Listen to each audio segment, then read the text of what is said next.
सूरह कौसर कुरान की सबसे छोटी सूरा है, मगर उसका असर सबसे बड़ा है। सिर्फ 3 आयात, लेकिन उन 3 आयात में दुनिया भी है, आखिरत भी, रिस्क भी, इज्जत भी और दुश्मनों की शिकस्त भी।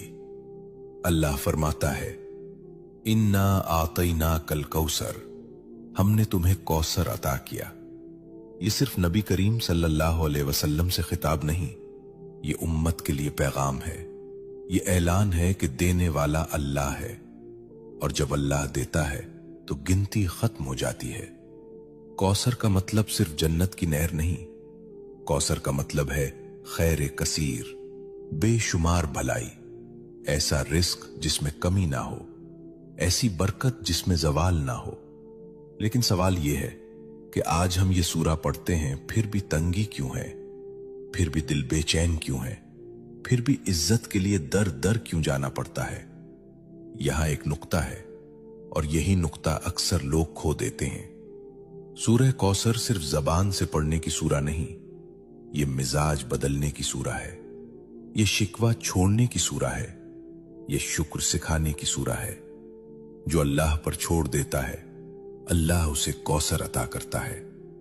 शेख अब्दुल कादिर जीलानी रहमतुल्लाह अलैह फरमाया करते थे कि जिस बंदे का दिल अल्लाह से जुड़ जाए, उसके हाथ खाली नहीं रहते, चाहे जेब खाली ही क्यों ना हो। सुनो, रिस्क सिर्फ पैसा नहीं, सुकून भी रिस्क है, सेहत भी रिस्क है, औलाद की नेकी भी रिस्क है, और इज्जत से जीना यह भी रिस्क है। सूरह कौसर हमें सिखाती है कि पहले अल्लाह की नेमत को पहचानो, फिर उस पर शुक्र करो। फसल्लि लिरब्बिका वन्हर, अपने रब के लिए नमाज पढ़ो और कुर्बानी दो। यानी अगर कौसर चाहते हो तो ताल्लुक मजबूत करो, नमाज को बोझ नहीं, मुलाकात समझो। आज हम चाहते हैं कि रिस्क बढ़े, लेकिन नमाज टूटी हुई है। हम चाहते हैं कि बरकत आए, लेकिन शुक्र गायब है।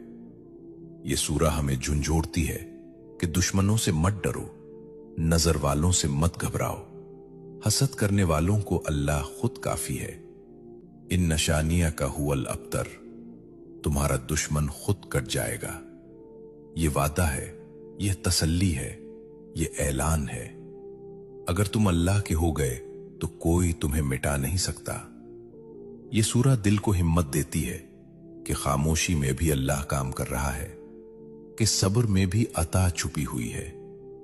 लेकिन यहां एक और गहरा राज है जो अक्सर लोग नहीं जानते। वो राज ये है